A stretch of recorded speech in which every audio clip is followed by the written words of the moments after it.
is visible to the public.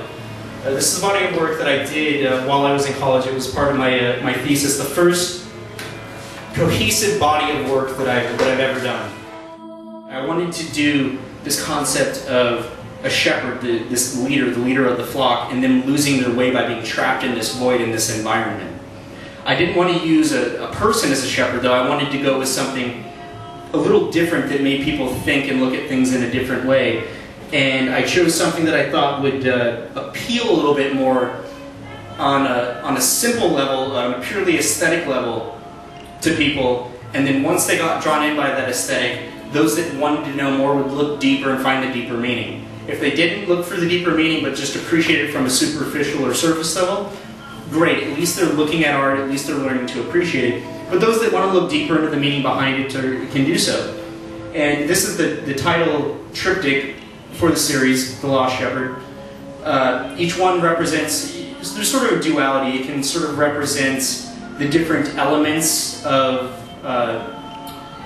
earth, fire, and water. Or some can look at it as sort of an earth, heaven, and hell based on the imagery that I chose. And all the imagery was specifically selected by me. I actually went out, took thousands of photos of these animals in order to get the images that I wanted for the perfect pieces to represent. And one example is with this puppy piece.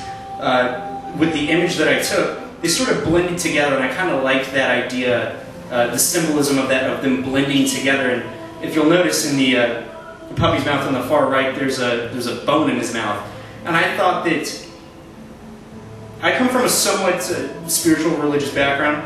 I don't necessarily put that up front in my work, but it sometimes is an undertone that others may see, but it doesn't need to be seen that way. But in this case, I kind of saw that bone sort of representative of the rib being pulled from Africa.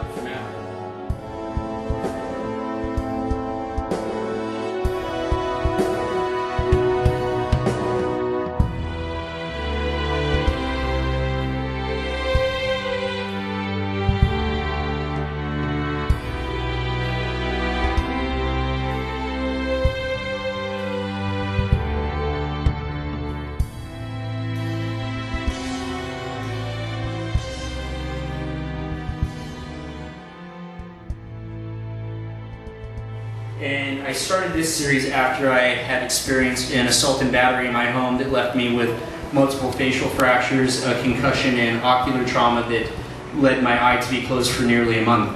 And while I had this concussion, I was seeing these nerves flash within my head. And I took that element, and that element became my logo that I actually have tattooed on all up down my arm, starting with the inside of my elbow. And what it symbolizes the idea of life growing from death. It looks like tree roots almost, or a nerve, but what it symbolizes to me is life growing from death. And this series, that experience, even though most may view it as a negative experience, it was very positive in that it took me and helped me evolve to the next stage. It helped me get to where I needed to be.